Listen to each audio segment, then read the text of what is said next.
doing this operationally is hard, right? Like it is not novel to say you shouldn't just, sort by CVE score, CVSS Right. score and patch.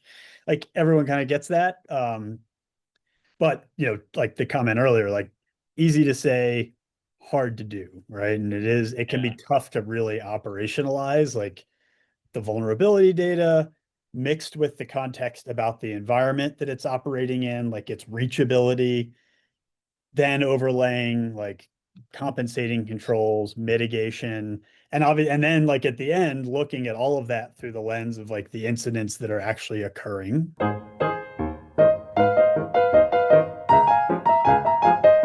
It's not lost on me that this may be the last Red Canary office hours. It won't be the last office hours, but come next week, high likelihood this will be named something and or look a little bit different. So I think we're going to try to keep the parts that you love, and hopefully we'll have a little bit more horsepower and time to dedicate to this. This past couple of months has been it's been wild mix of vacations and Yeah. planning for acquisition and other things. So very Yep. exciting times. Yeah, exciting times. We do expect to be here next week with a little bit different name, and we were just talking about this in the back channel that I'm really looking forward to getting to know the Zscaler threat intel team and looking at bringing them in to start talking about how they think about the world and the perspective they bring to this topic. Yeah, it's awesome. All right. Well, without further ado, here we go. Let's dig in. So we got a couple of things we want to cover this week. First, I'm going to breeze over some NPM package compromise stuff. This has been in the news for the last couple of weeks, but I think we'll also cover this has been in the news also for the past few years. So this is not a new phenomenon. But one of the members of our team did an internal briefing for our team, and I just kind of pulled a few tidbits out of that we thought might be useful for a broader audience. And then we want to talk about a few other items that are in the news in a different way. So like some kind of news and threat intel, threat research. But I think just kind of a neat through line here that you identified, Dave. So we'll dive right in. So first, want to cover this bit about malicious NPM packages. So for those that aren't aware, like these, did I? I hate it when I copy from a past slide and have surprise animations in here. So in general, what's been reported is some continued compromise of NPM packages. We sent a note out to our customers about this not too long ago, and we've covered, I think, some of this in past office hours. But last year, I think some high profile research came out from Datadog, Reversing Lab, Sonatype, and others. And then just in the last couple of weeks, Socket has put out a couple articles that you see here at the bottom related to just more recent events, and those I believe are largely like what prompted a member of our team and to go do some of this internal briefing. And I'd say like maybe and Dave, I know this has been a hot button issue for you, is just like securing kind of the developer pipeline, supply chain, things like that, right? And so I'd say these backdoored packages, particularly open source. Any backdoored software is a concern, but open source is a kind of like a unique problem just because of like the volume that's out there and the prevalence. And so this has been happening for a long time. It's not an NPM problem specifically. And I think we can expect more of this to come too, right? I am curious if NPM is actually more susceptible to it. Like last time I built anything with Node, just the sheer number of transitive dependencies that came in with NPM was just astonishing. Like I don't know if their dependency trees are bigger than like Python's or Ruby's, but like it's kind of soul crushing how many transitive dependencies come in any given project. Yeah, that's a good question. I don't know. I'm curious. Like all I know is that when I occasionally type into the console, brew install something, whether it's NPM or otherwise, and it is like it's always a little bit mind-boggling. How much is behind those, right? And like those Yeah, it's dependencies and so on. So it's kind of turtles all the way down when you do that. It really is. Hey, I do want to call one thing out. When you flag here that the phishing emails are targeting developers with typo squatted domains. Like typo squatting is hard to spot, but I also didn't flag a bit of research that I saw that we're seeing a big uptick in I think it's called the homoglyph attack, which is adjacent to typo squatting, where characters from other language character sets that look visually to humans the same as the ASCII character set, but end up to the computers being completely different domains, right? And I mean, that's a pretty scary attack, because all of the defenses we have to train people on looking for malicious domains go out the window because you can't see the character encodings behind them. And in a global company, it's not always feasible to be able to block like Cyrillic alphabet characters. So I'm curious if there's anybody out there that's doing anything interesting around that, or if they're seeing attacks of those kinds on the rise. Yeah, that's a good call. And I will say one of the other things that I believe was mentioned in some of like one of I'll jump ahead here. So Tony over here on the right was responsible for pulling together this internal briefing. And one of the ways one of the things that was leading to this was like there was typo squatting, some of the like the other like those attacks you mentioned, Dave. As the other thing is just like is also just picking up expired domains is this like similar class of problem, right? So just getting people to end up where you want them. And like, yeah, George, huge call out there. I think a ton of this is mitigated by password managers, just because like then you've delegated the challenge of matching up domain names to credentials to like computers and not to people's eyes, which I think goes a long way. So uh, I pulled out these two slides specifically because I do think, again, like all the recent research is like NPM specific. Some of this guidance and this like stuff that Tony mentions is NPM specific. However, these kind of principles I think apply and would help whether you're using Python, Ruby, any of these package managers, where from a user perspective in particular, like so many of these dependencies are abstracted away or so voluminous, right? So these were two specific things. First, we'll kind of talk through the developer aspect, then we'll talk through the user aspect. But if you've been the victim of one of these, like turning MFA to the most restrictive, this is 2FA here, probably obviously like that's job number one. Quick question. When you say you're the developer, are you saying if you're the developer of the package that's been compromised, or if you're a developer who is using Correct. So yeah, when you're the developer of a package that's if your package has been compromised, as I understand it, reset your password, reset all of those issued tokens inside of the CI/CD system. And I think, Dave, I know this is one in particular that we've spent a bunch of time talking about. And you've kind of educated me a little bit on this. It's just like seeing adversaries get access to a developer, and one of the first and most intuitive things they will do is maybe not necessarily go for software or data, but go for that CI/CD pipeline.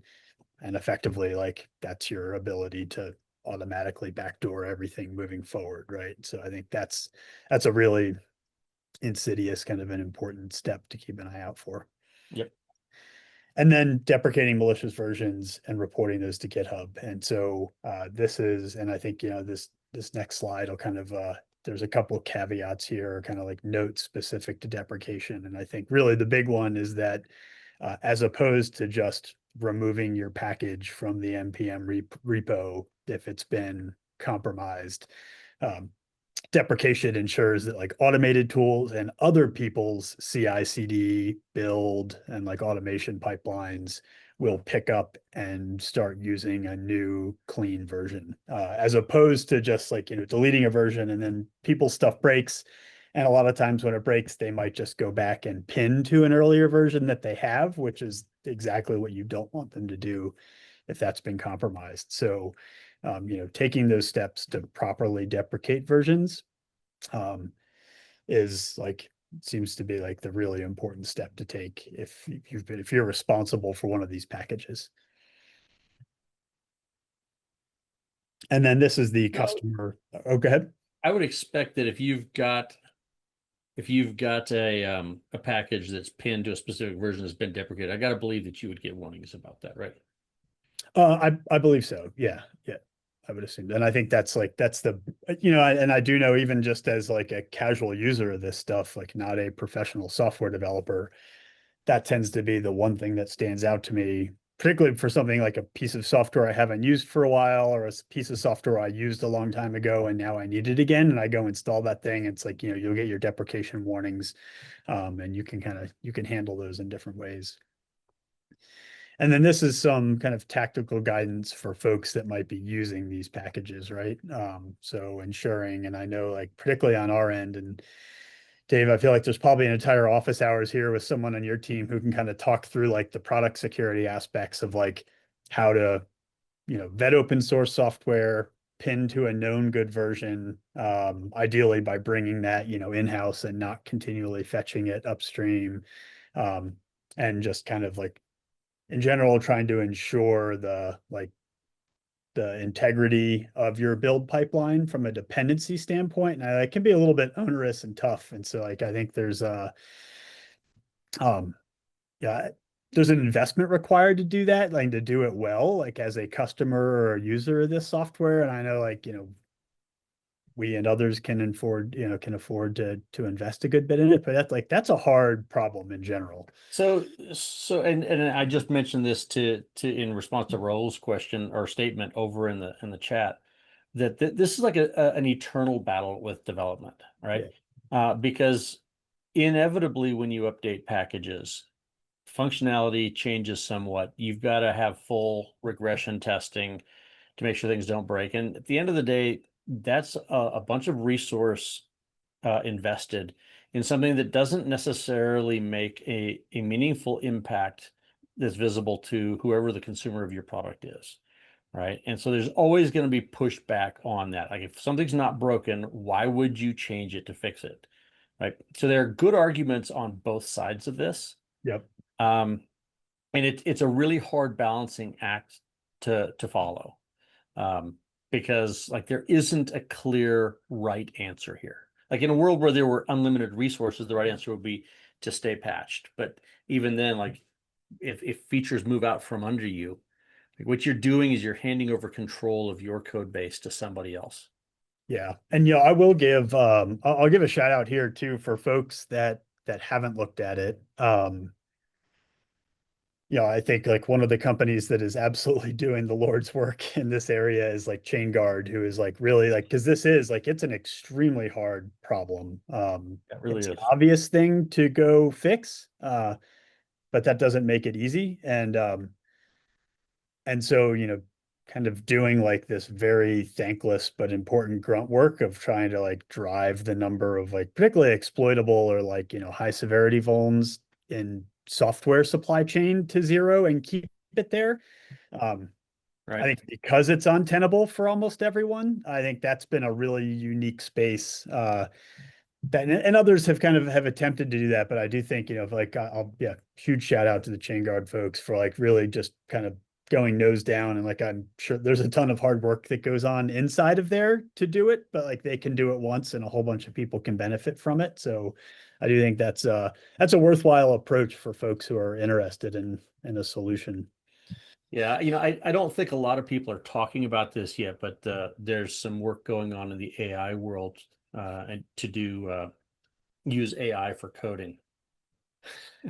Like there's a lot of conflict around whether that's a good idea or not. But one of the things that I think AI coding assistants are going to really help accelerate is it's going to take away the excuse for, that we don't have time to write unit test cases, right? And one of the things that's hardest about security hygiene and third-party package hygiene is if you don't have automated test cases, it's really hard to deal with the breaks that comes with that. I think with the AI coding automation, I'm hoping we're going to see it be a much more common practice for full automation testing to be generated, because AI can actually do that really, really well. And that should make it easier for us to lean more into updating packages, because it'll be easier to automate finding what breaks. right? That's always been the problem. So that's one place where AI in development makes a ton of sense to me. Yeah, and I think like in like big picture, I think it just we are sorely in need of like a small of elements solutions to this really hard. But like I think like most things, right? You can't software your way all the way out of this, right? You definitely like there's some process stuff, there's some diligence, Right. there's some detect and respond, right? Again, the same as every other kind of security operations domain, even though this is very much focused on like software supply chain. Right. I guess my point is that the automated testing of the software that you're building with these packages is the part that there isn't going to be a product to solve, right? That's the part that's domain specific that has to be dealt with on a product by product basis. And that is the responsibility of the developers. And that has been the big barrier for why that hasn't happened, because they only have so many hours in the day to develop value for their customers. Yep. And you know, maybe a quick we've had some conversations about this in the past, and I feel like we've had some folks reach out because I know we've got some folks here. We've obviously got a bunch of customers who make a bunch of software. This would be an interesting, I think this would be a really neat and useful topic because it keeps coming up from our perspective because we start to see the downstream impacts of this, right? Like on endpoints, through identity compromise, things like that. And it would be really interesting, like if anybody who's here, you know, wants to shoot us an email, DM, hit, you know, chat, drop a line in chat. But, you know, if you're solving this problem for your organization from like a software or product security standpoint, I feel like there's at least an audience of me, and I'm pretty sure I'm not I'd love alone, to hear it too. who would love to hear different approaches because it is like it's domain specific, it's also organization specific, right? And I know like, you know, for us, we have a system in the context of our org structure and our product development process that works for us, but everyone kind of has to figure some of this out on their own because everyone builds and ships software in a different way. So Yeah. if there's anybody out there who's interested, I think that would be super, super cool. Yep. All right, so shifting gears, we've got a couple things that we and I say like we really this is a Dave special, and I think it was super fun. Just kind of, you know, we always collect and share links through the week, and sometimes you just have this like set of them, and you can kind of find this through line or like this thing that just kind of smacks you in the face. And so I think I want to hit on a couple specific things here, but then I think, you know, there's like definitely a big picture discussion, right? Which is this more of these surprise animations? I really got to be careful when I make these slides. So uh, I'd say the ESXi hacking spree that wasn't, and that's a little bit flippant, but really what happened and like what we started seeing in the news, and then, you know, what our customers turn around and ask us about are headlines like you see on the right, which is like scattered spiders ramping up VMware ESXi attacks, things like that. And that's absolutely like, that's objectively true. But I was kind of going through and like, Dave, you know, you shared some of these like articles, like I think there was this one that I popped here, but like bleeping, like there was a number of them out there that kind of covered this. And in going and reading the Google research, I think what was really interesting is like, you know, or Mandiant, Google Mandiant, Mandougal. So they you know, as soon as I started reading that, I was like, okay, this makes sense. Like this is a really standard compromise. And I think in this case, notably, like this was focused on scattered spider. Their, you know, the hallmark, like a hallmark of their initial access strategy is like just really thoughtful and clever social engineering. And so this is a pretty standard intrusion chain that we're seeing here where, and I think what's important when you kind of look at the headlines and then everyone panics, to understand all of these things that are happening, notably like initial access, identity compromise, usually of some type, and then a workstation compromise. And if you read through like the Google research, which I encourage everyone to do, um, they did a great job of calling out a bunch of standard, in particular, endpoint detection opportunities. Like there are a bunch of places where you can and will find this activity before it gets to the point that they're on ESXi. Now, like it is thorny once you get to that stage of the attack, because Dave is like, I know you were pointing, like you can't just, most of the time you can't throw EDR on an ESXi system. And so you can't look at that necessarily alongside other similar infrastructure. Mhm. So I don't know, great example of like a semi-sensational headline that I think definitely caused, a lot of folks to ask questions, a lot of Intel RFIs as a result of that. But when you kind of peel these things back a layer, you're finding a really standard intrusion chain, and notably like a bunch of pretty standard, like when I say that, I mean like not novel detection opportunities prior to like them getting to, I guess, like the headline exploit. So.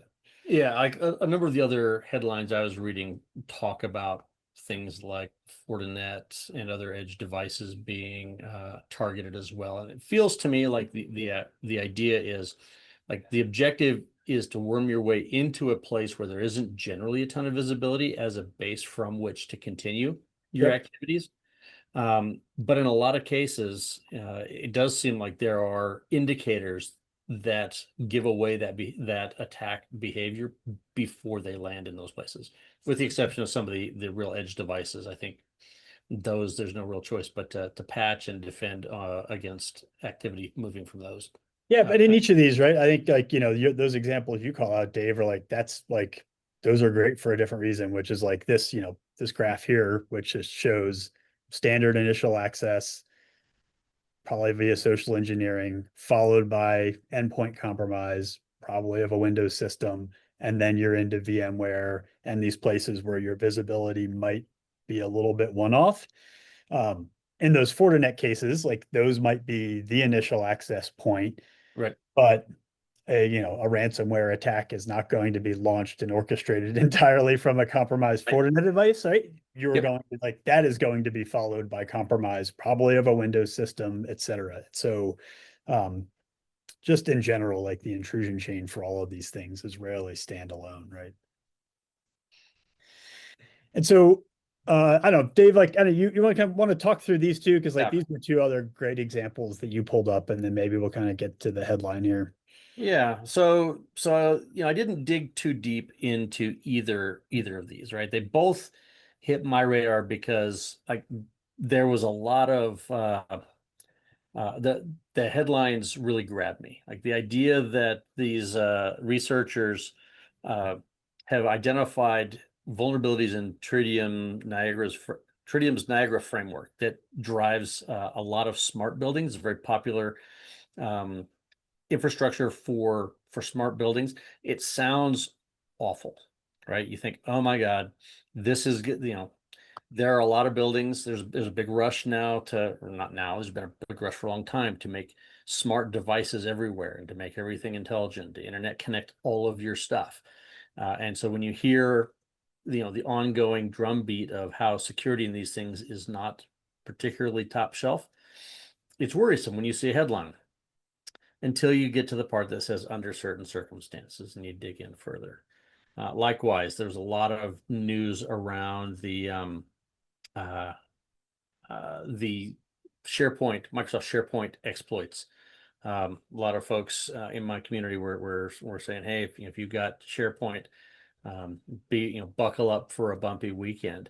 Again, those are for on-premise SharePoint servers. Like in both of these news headlines, the takeaway was you had to read for a bit. SharePoint reporting less so than the Honeywell or Niagara framework stuff.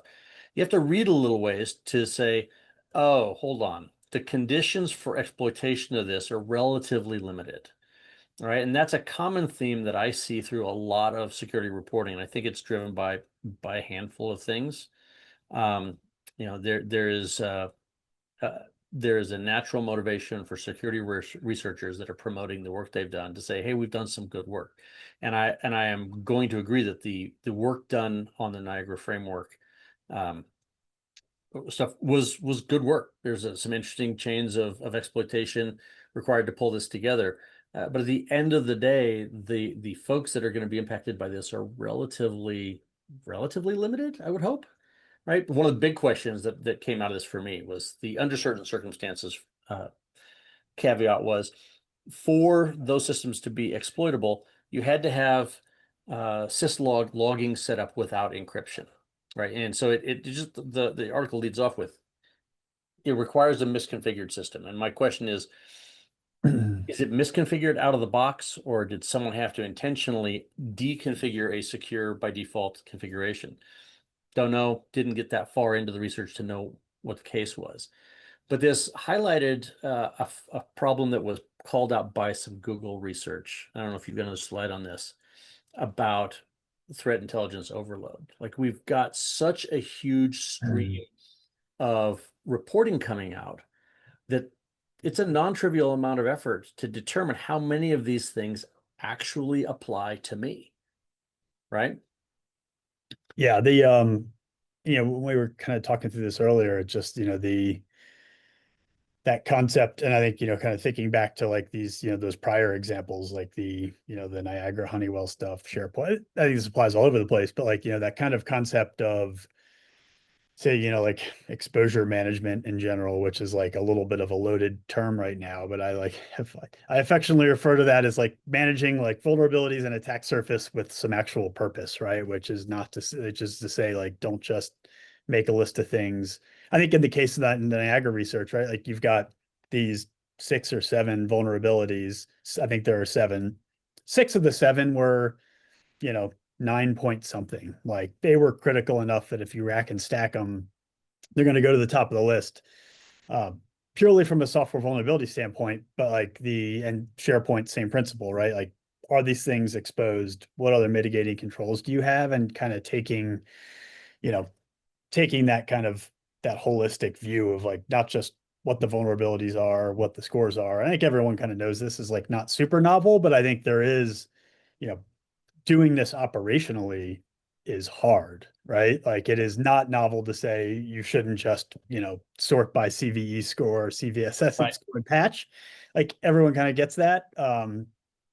But, like the comment earlier, like easy to say, hard to do, right? And it can be tough to really operationalize like the vulnerability data mixed with the context about the environment that it's operating in, like its reachability, then overlaying like compensating controls, mitigation, and then like at the end, looking at all of that through the lens of like the incidents that are actually occurring, right? Because like that's where I wanted to go, right? Yeah. Because like we are about to embark on a new journey with a new organization that is interested in investing in security operations left of boom. We've been focused right of boom.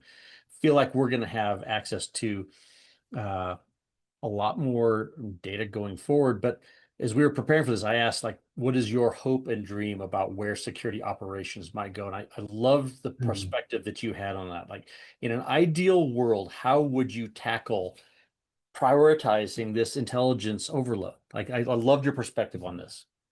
Yeah, it's like super like radically simple version, which means I'll probably overlook some important details and caveats like resourcing and things like that. But like, I think what I share with you is like if I, I want to wake up every day and I want to understand like the incidents that we're having, and obviously want to understand like horizon threats, things like that, like things that we need to be concerned with. But like job number one is like, what incidents are occurring? What do we know about them? And in particular, like what are the root causes of those things? And like, it's great to be great at detection and response. That's really, really important.